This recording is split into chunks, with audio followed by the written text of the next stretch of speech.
today's video we're going to do a bit of a review of the Jayco Journey 1238-1, I believe. I'll take you for a walk through and show you what's in it, what's on the outside of it, what I've done to it and what I think of it. Stay tuned. Yo! Alright, we're going to start with the overhead lockers. So there's 10 of them to be exact, and they're quite handy, especially these ones in the corner. Although I don't like smacking my head on them in the middle of the night when I go to get up. But you can see, I don't know if you can see right back there, but they're actually quite deep. They go right back into the corner and they go right back to the front of the van, so they're fairly big. These ones are probably the best ones. Yeah, so you've got 10 of those all the way around. They're all same size. So it's a Dometic 2-burner stove. I find it's very economical, works really well. Range hood obviously comes with a light, as you can see, and vacuum or an extraction fan. That works really well,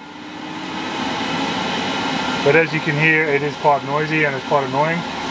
But anyway, doesn't matter, works. So we've got the microwave. I think it's a 1800 watt, I could be wrong. It's fairly powerful, cooks your bag of popcorn in about 2 minutes. Quite decent size inside, but it's it does the job really well. Right, Dometic 12, 240 volt and gas fridge, so it's a 3-way. Have a quick look in there. Lots of room. I believe off the top of my head it's a 95 litre. I could be wrong, I'll have to double check that, but works well. Just got to remember to turn it on a day or two before you actually want to use it, so it gets cold, because it takes a day or two to actually cool down. Unlike your compressor fridges that take maybe an hour. So guys, moving on to the drawer systems. Top drawer is like a little bucket because it sits in front of the sink, so you've got limited space, so you just store little knickknacks in there. Second and third drawer are full size. You fit a lot of stuff in there, as you can see. And then the bottom drawer, but it's just a drop down face, and if you can see in the back there, you got the water pump and a few pipes and whatever running in the back there. So that's those. Here, kind of got the same deal. Little bit of space in the front there for some bits and pieces, but then you've got the wheel arch and you've got a few lines that run into the van from underneath. So there's not a great deal of storage under there. Looks really big, but it's not. So you've got 2 single beds in the 1238-1. So dash 2 is a double bed. Right, under bed storage. As you can see, it's quite big.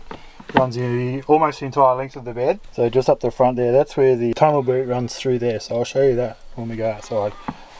But there you have it. We also run the projector IntelliJ system. So that does all your switching and all your electronics. There's a whole box full of electrical magic. I'm not going to touch it. I don't really know anything about it. I just know it works and does what it does.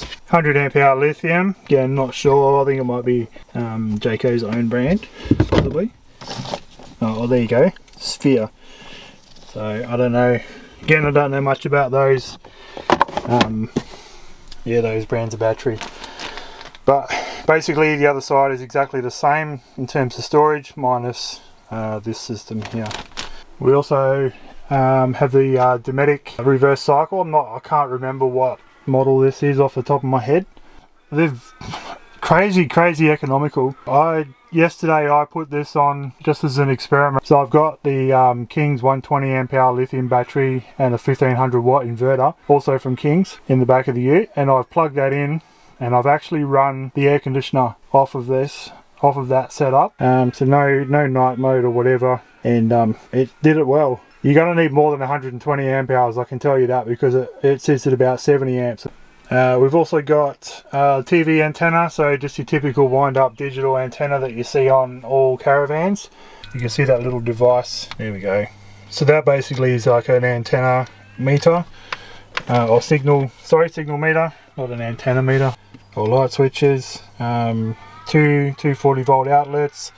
There's the mains for your air conditioner. So you've also got your 12 volt SIG socket and your plug for your antenna. We've got 4 zip down windows. 1, 2, 3, 4. Let through a lot of breeze. And you've also got you know, your skylight. This mattress is, it's cheap and cheerful. It's not very, you know, like the cushion, there's nothing to it. I didn't like it, so I've gotten rid of it. I've got just the one off of a single bed. Now you can see it doesn't quite fit properly, so I've managed to cram it in there. I hope that I'm not going to do like any sort of damage to the cupboards. They look like they're handling it all right. Down the bottom here we've got a spot to keep all your shoes. Yeah, hide a few little things, whatever you want to put out of the way. Here is we've got the little fold down table. You can hold up to 30 kilos, although I probably wouldn't put that much weight on there. Good for sitting there eating your dinner and whatever. So you've also got 12 volt plug outlet for when you're plugged into the mains. This is a antenna in, so you can do like your satellite TV, etc, etc, whatever they got, you know, plug into the caravan park's reception. Nice plain white exterior, nothing really much to see there. Single axle. Yep, funnel boot. It's not very big, but it does the job. You know, you can cram a fair bit of stuff in there. Obviously I've got all my hoses and, you know, whatever. This one comes with the extended drawbar. Yeah, I've put on a what they call a barbecue arm, so I find it pretty handy. It's just like another another jockey wheel receiver. Gas bottle storage. So you've got 8.5 kilo gas bottle. You've got room for a second one, or maybe some jerry cans. Oops. Little cheapo jockey wheel. Cable brakes for when you're parking up.